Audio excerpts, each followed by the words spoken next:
My name's Nelson Cummins. I'm the Communities and Campaigns Officer at the Coalition for Racial Equality and Rights.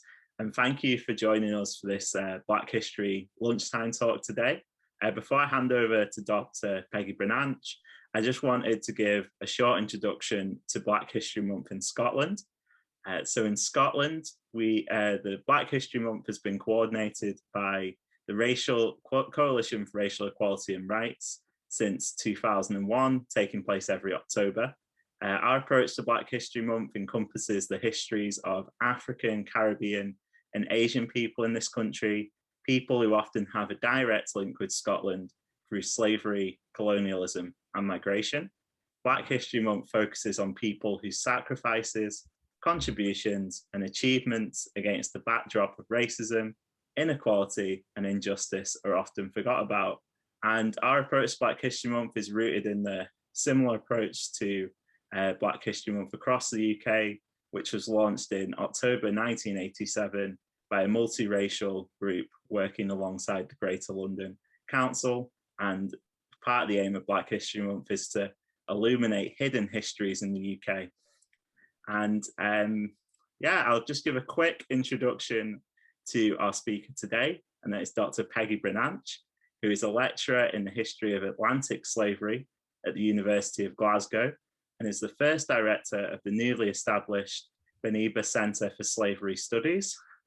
Born in Miami to Haitian parents, she trained and worked as a historical archaeologist with a focus on plantation studies, the African diaspora, and the transatlantic slave trade, working on archaeological projects in Benin, West Africa, Guadeloupe, and various sites in the United States. She developed a free 4-week ongoing online course on British slavery in the Caribbean with futurelearn.com in October 2020. And some of her other projects include working with food, music, and science festivals. Food is also central to Peggy's life and work. She acts as a culinary consultant for Perth's Southern Fried Music Festival. Her media appearances also include the US's Food Network, BBC TV's Black and British documentary series, and she is a regular contributor to BBC Radio Scotland's programmes. And just before I hand over to Peggy, also should note there will be time for questions and discussions in this talk. And if you have any questions you want to ask, just use the Q&A feature that should be on the sort of right at the bottom hand bar on Zoom, and I'll be looking out for any questions in there. So after you, Peggy. Thank you so much, Nelson, and thank you to the entire career team for inviting me to speak. But since we have only an hour, I'm just going to jump right into it. And obviously, everyone should be able to see that I'll be doing a PowerPoint presentation as well. So I'll just get into it. As a scholar of historical archaeology with an emphasis on the Americas, my work straddles between two disciplines, but it's actually three in this country, as archaeology is not usually housed within the anthropology departments.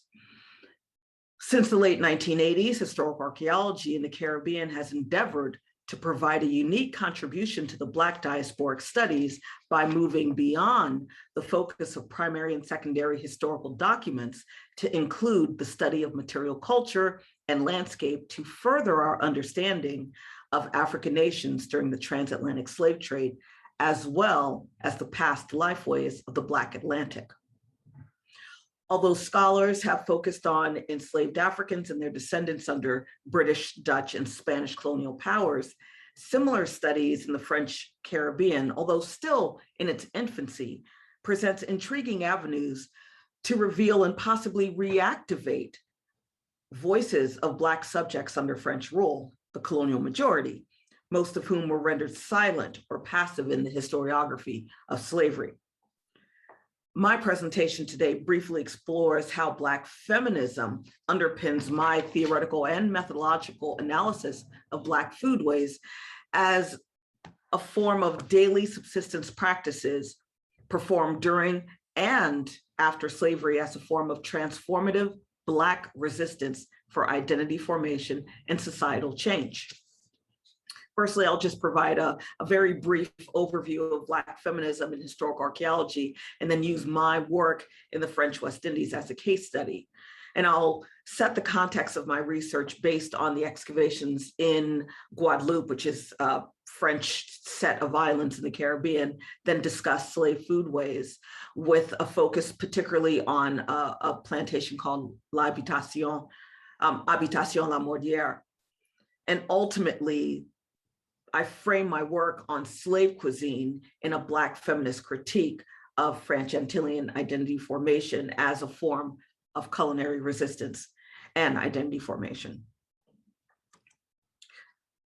Of the various kinds of archaeologies, African diasporic archaeology since the 1980s has been one of the fastest growing scholarships.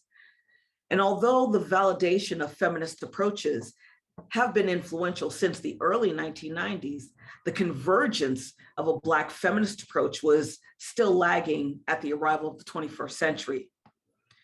It was Dr. Maria Franklin who first articulated the problematic gap between Black feminism and archaeology, and more importantly, proposed how Black feminist approaches could address past structural hierarchies based on socially constructed differences along the lines of gender, race, and/or ethnicity, and its current legacies that still shape political and social structures of nations that engaged in colonial and imperialistic projects.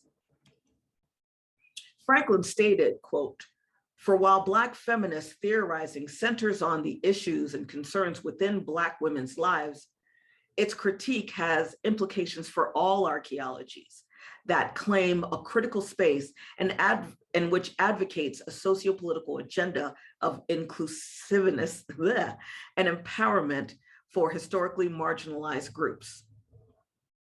Thus, at the forefront of Black feminist scholarship in archaeology, it's an analysis of Black women's labor through reflexivity as people occupying the intersection of race, gender, and class that's often condemned for subjugation. Like Maria Franklin and other Black female archaeologists, I also incorporate a Black feminist approach to my archaeological studies of diasporic sites as cultural spaces to uncover some unique understandings of enslaved Africans in the Caribbean, but through the study of their foodways. And for the most part, I'll put the focus on the French Caribbean because of my archaeological research, but rest assured, the British Caribbean shares far too many similarities. Until recently, studies of slave foodways have relied on primary sources and other forms of textual evidence and concluded that throughout the colonial period, slave nourishment was a constant source of confusion and criticism. There's a general consensus that slave nourishment and the general diet throughout the Caribbean during the colonial era was problematic. And according to primary sources, since the onset of colonization, slaveholders tried to enforce a high caloric diet that included tubers and other complex carbohydrates like manioc, yams, sweet potato, guinea corn, and rice, with little nutritional value for the enslaved laborers. More resourceful individuals kept gardens next to their homes to grow herbs, fruits, and vegetables. But nourishment for the enslaved laborers, particularly in the French colonial islands, was an arena of multiple conflicts and had been so from the beginning of intense colonization. To be clear, food for the enslaved Africans was insufficient for several reasons. Threats of famine were constant throughout the colonial regime. Environmental factors negatively affected the food production to supply the enslaved population. And many of the islands were subject to hurricanes and fires, which often created food shortages alongside prolonged droughts or overly wet seasons that also tampered with the ability to grow foodstuffs locally. Deliveries of salted fish or meat and grain by cargo ships were often irregular and unpredictable. Therefore, if naval imports could safely arrive, and if the planter allowed it, the enslaved laborers would occasionally receive salted provisions. Now, I stress the word if for the worst reason of all. There were many critics that made note of the basic neglect on the part of the slaveholders. In general, these critics noted the lack of concern over the well-being of the enslaved communities, with evidential letters dating back as far as the mid-17th century of reports to assess why the enslaved community was always under threat of hunger. An analysis of plantation accounts and inventories suggests that the inconsistent recording of food rations for the enslaved laborers may have not been of great importance to the slaveholders. Even fresh water to drink, while always given to their beasts of burden, was not necessarily provided for the enslaved, and so they had to actively seek it out. French travelers, priests, and other visiting officials to the king reported that the French plantation owners skirted their responsibilities of feeding the enslaved population properly. In general, French witnesses viewed slave food as inadequate and monotonous, leaving the enslaved communities constantly undernourished. Thus, food was a struggle between the planters and the enslaved laborers. On the other hand, there was the battle between the French administration and the slaveholders. The growing dependency upon an enslaved labor force assisted in the formation of a radically or a more racially constructed set of culinary practices under the constraints of slavery and a stratified social setting. The crisis in food provision for the enslaved began as the result of this intense French cultivation of sugarcane by 1670. But in their chronicles, travelers went so far as to say that the slave owners exhibited a destructive stinginess that had left the enslaved community constantly undernourished. Planters chose to concentrate on planting sugarcane for export and neglecting suitable space on their lands for foodstuffs needed to feed the enslaved laborers. The French government interceded by establishing the Code Noir in the last decades of the 17th century, requiring planters to supplement the slave provisions. However, this law was often disregarded and forced the creation of local ordinances for provision grounds that were to specifically cultivate yams, sweet potatoes, and other tubers for the enslaved laborers. However, those ordinances were never actively enforced, leaving many witnesses perplexed by how the enslaved communities would survive. In truth, whether because of external forces or internal conditions, insufficient food provisions were continuously problematic, leaving the enslaved laborers largely responsible for their own sustenance. Overall, slave nourishment remained a major dilemma until emancipation. Now, while it's certain that foodways in the French West Indies went through various changes throughout the colonial era, its nuances may not have been observed by European travelers. Rather, we have a generalized understanding of food practices for enslaved Africans. So as a major research question of mine, it was to see what archaeology could contribute to the understanding of slave foodways and in general, the lifeways of enslaved Africans in the French Caribbean. In association with the University of South Carolina at Columbia, I assisted in several field sessions at Habitation La Mordière en Grande Terre in the archipelagos of Guadeloupe, as it provided a unique opportunity for an archaeological and historical study of slavery, as well as post-emancipation eras in the French Caribbean. The plantation, or habitation as it's known in French, is located in the northeast commune of Anse-Bertrand near the hamlet of Campeche. And just to give you an understanding of the spatial location of it, that little circle is where it converges in between several roads. Here's another view of it just to the right of that little village of Campeche. And all the other green around it is still land allotted for growing sugarcane. What physical buildings are still left is this. One of them is this defunct windmill that was used to crush the cane. And since the excavations that we've done, it now has been converted into a chapel. The original estate proprietor was Etienne Diard Mordier, and the property began as a cotton farm as early as 1732 and would remain in the Diard Mordier family throughout the 18th and into the late 19th century.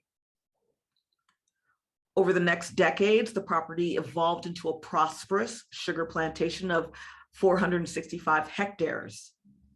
According to the limited but available historical information in the context of the plantation economy for the French Caribbean, La Mordière was a relatively large-scale plantation, fluctuating between 100 to 200 enslaved field laborers with an on-site set of sugar works to process the sugarcane under the ownership of Diard Mordier. It is by sheer coincidence that we came to study the site associated with one of colonial France's most infamous court cases of inhumane torture. Basically, in October of 1841, Jean-Baptiste Diard Mordier was charged with, quote, excessive abuses, unquote, against a biracial enslaved seamstress named Lucille on suspicion of poisoning estate livestock and the alleged poisoning and murder of Diard's wife. The 40-year-old enslaved woman was kept in an air-deprived, dark and cramped cachot, which is a dungeon, basically, chained with insufficient food and water for 22 months. The court heard the testimony, and in this case, after just 3 days, they acquitted Diard Mordier of the charges. So not too much has changed since then.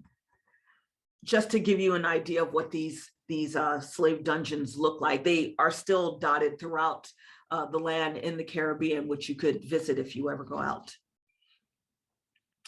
After emancipation in the French colonies in 1848, the plantation continued to cultivate and process sugarcane with Black laborers and several dozen indentured South Asian laborers, but the property fell out of the hands of the original family around 1881.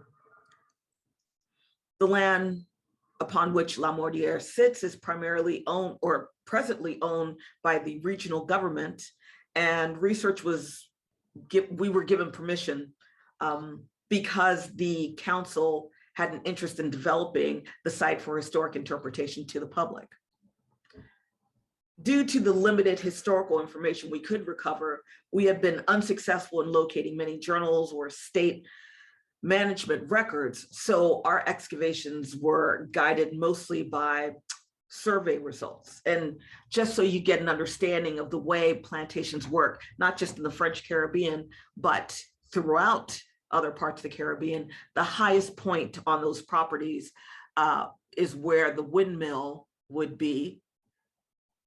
And that's where they would crush the cane, and the juice would eventually run down into the sugar works where it would be processed for to turn into either treacle, molasses, or processed further for rum and sugar to be exported. And not too far from the sugar works, in the worst part of the land that wasn't good for any kind of cultivation, would be right here. And here's a close-up here is where the slave village would be. Over several seasons of excavation, we recovered a bevy of locally produced and imported material culture associated with personal adornment, activities such as tobacco consumption, health and hygiene, toys, games, horticulture, and of course, foodways. Existing scholarship on the foodways of enslaved Africans in the French Caribbean has predominantly focused on the examination of primary and secondary historic documents. to reconstruct the slave diet. An analysis of these types of sources reveals a diet that was based primarily on a diverse carbon-laden set of vegetables, root crops, cereals with some salted provisions in terms of either cod or barreled meat. In terms of slave provisions, there were really two methods: what's supplied by the planter or what is supplied by the enslaved for themselves.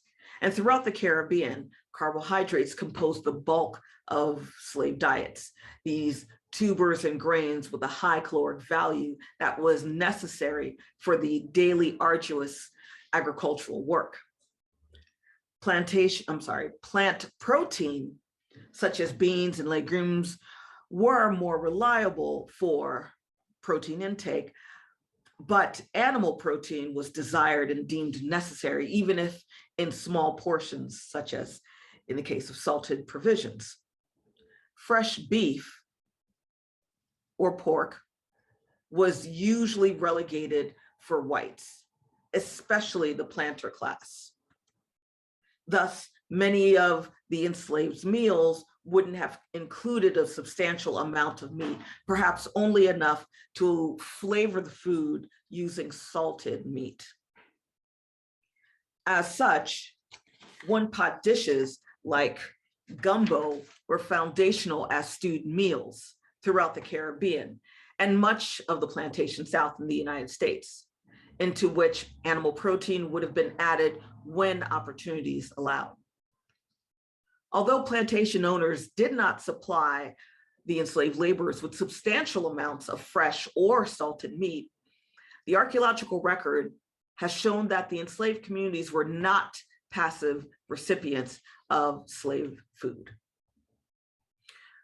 When enslaved communities were without reliable access to salted provisions, it was not uncommon for the enslaved to raise livestock such as pigs or sheep or goats, or exploit their environment for wild game and marine resources. And this dietary pattern of a dual reliance on wild species and provision rations, and its similarity to food-related strategies and culinary practices, was used by enslaved communities, not just in the French Caribbean, but throughout the wider Caribbean basin and other slave sites in the United States.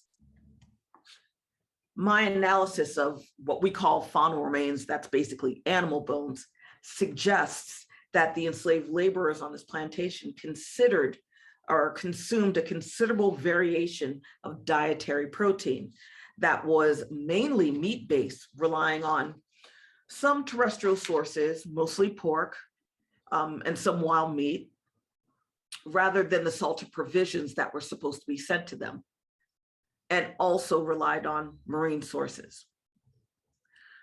The faunal assemblage represents that we uncovered about 30 different wild and domestic species, and suggests that during slavery and after slavery, plantation laborers relied on a variety of this marine and terrestrial source for animal protein. So what I found out was that during slavery, terrestrial protein was represented by a little bit of beef, probably more so in terms of barreled beef, but the higher percentage was for pork. And as for culinary practices and cooking methods, we found butchery marks that revealed a very high fragmented set of animal bones within the slavery context, as well as afterwards, that was indicative of stewed meals.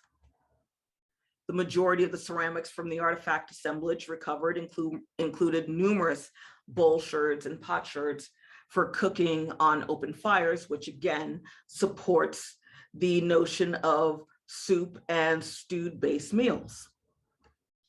The popularity of one-pot meals, such as kalaloo, cooked by Black women, was evident as early as the late 18th century by French witnesses, and it remains a culinary tradition today.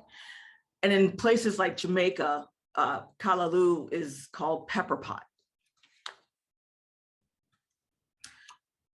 What was most intriguing for me was the result of the marine sources that I found.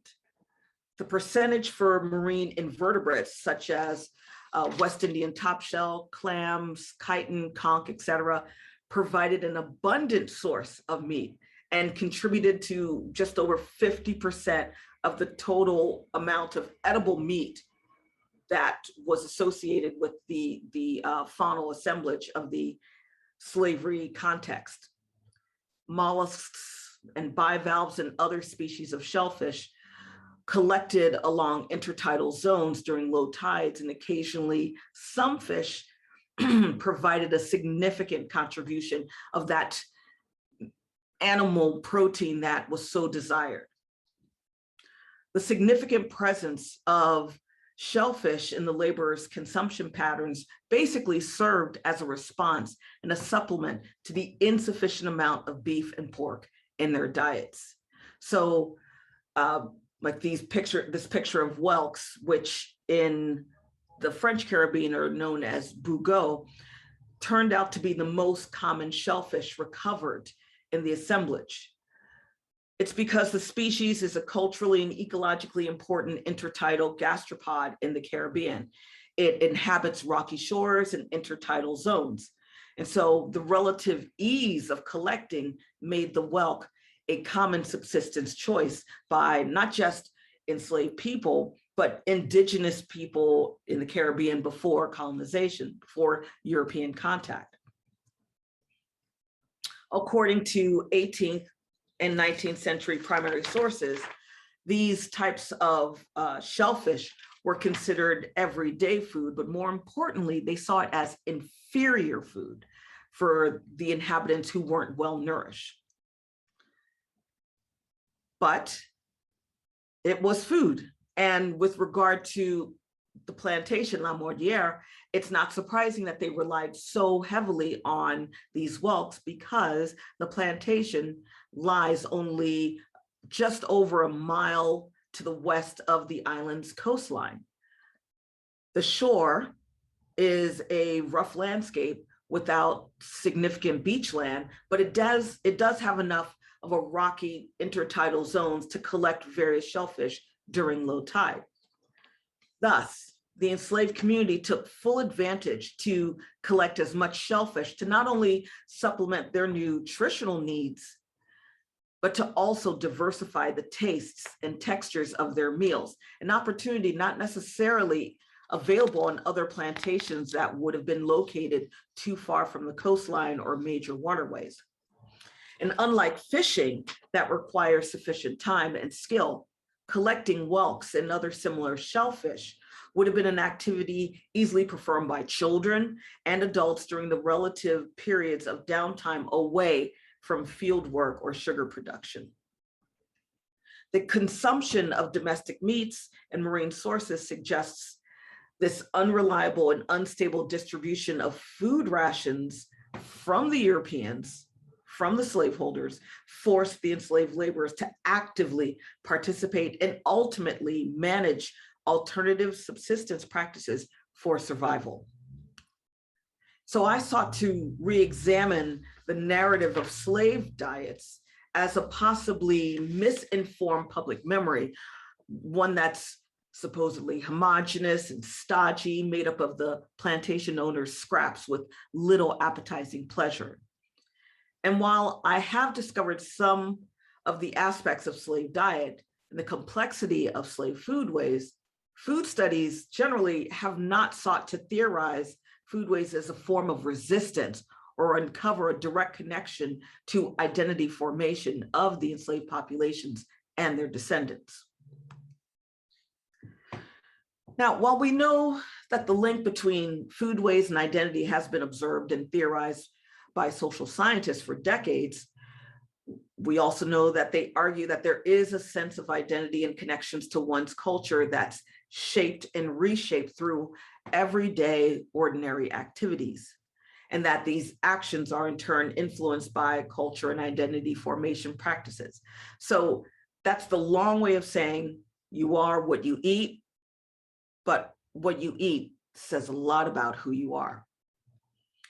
And so colonial racialized interpretations of foodways for the enslaved people mirrored the enslaved's position in the society's hierarchy. So when thinking about the French Caribbean and the relationship between slave food and identity, my theoretical framework incorporated multiple perspectives, including post-colonial French Antillean theory and identity formation processes, as well as Black feminism as a significant step towards retracing how people of the past may have constructed and articulated their own identity. And as my work is based in Guadeloupe, my theoretical framework is influenced by French Caribbean culture theories, as they contributed much to the development of historical as well as contemporary ideas of subjectivity, one that rejects French political cultural hegemony for a more truer, hybridized Antillean identity that reflects a racial, historical, and cultural, as well as geographical composites. And just to be clear, as I expanded my research into British Caribbean culinary history, I'll also delve into its post-colonial writing, cultural writing that most connects to its slaving past, to also ascertain how French Caribbean and British Caribbean's development of Creole identity may parallel one another.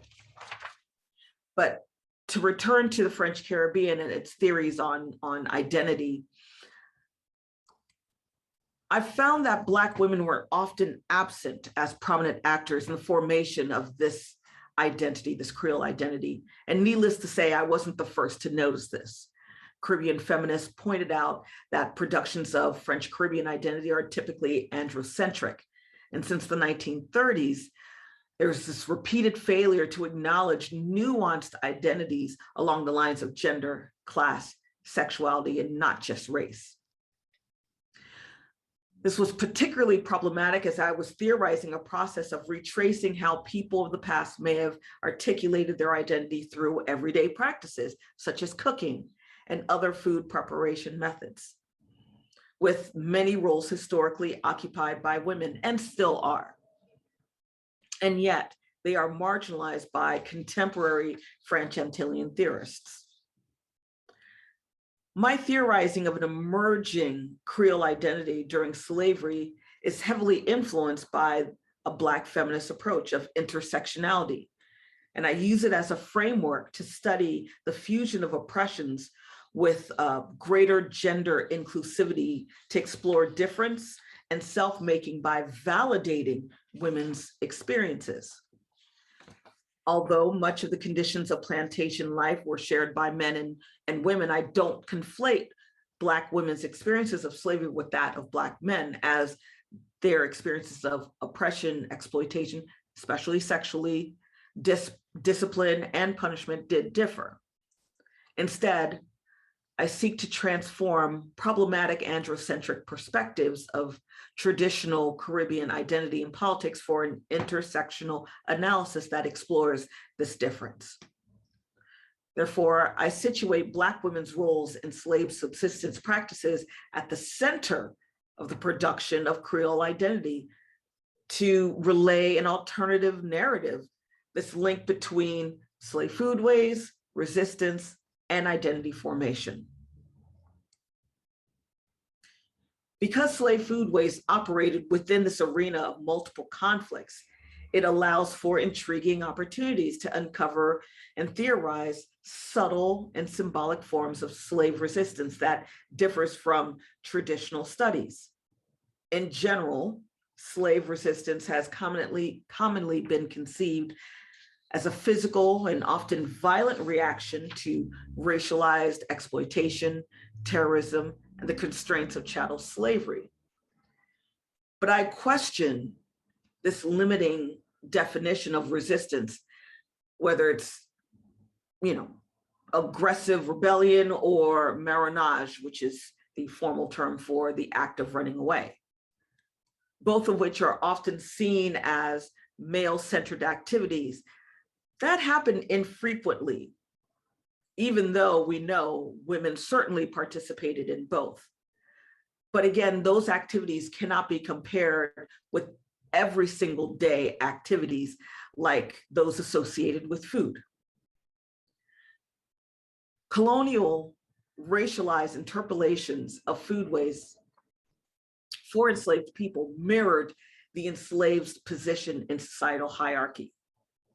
For example, slave food may have held a pejorative place in the Europeans' ideology of food, but it was part of a dynamic and creolizing process of identity formation, and therefore was not necessarily reflective of the enslaved's self-identity. Moreover, a Black feminist approach helped me to identify potential examples of how women's agency, resistance, and Creole identity formation were negotiated within the context of slavery. Enslaved Black women occupied the lowest ranking in colonial society. Yet, through an intersectional interrogation of the racial dynamics of patriarchy, I underscore that these women created a cuisine born out of slave foodways, a complex culinary form of everyday resistance that went beyond the struggle for general sustenance under an institution of racialized terror and nutritional neglect to provide culinary satisfaction in their meals that formed the basis of a new Creole identity. And interestingly enough, when I use the term slave cuisine, it tends to throw some people off because for them, cuisine is a complex art and system of cooking only relegated for fancy European restaurants and controlled by male chefs rather than female cooks. But Black foodways during and after slavery is absolutely cuisine with Black women at the center. It was their central role in the production and management of foodways that enslaved people became able to demonstrate a material representation of their agency and resistance. And this was central to their collective and individual identities, and also central to much of the domestic island economies that dominated participants in the local markets.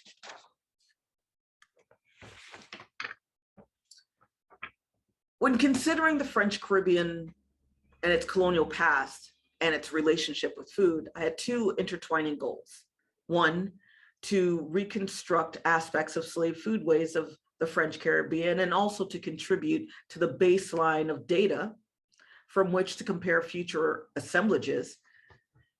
My analysis may act as the basis of an alternative understanding of slave foodways that may advance the historic faunal studies of French plantation settings that, as of yet, are not as widely studied as the British and Spanish contexts.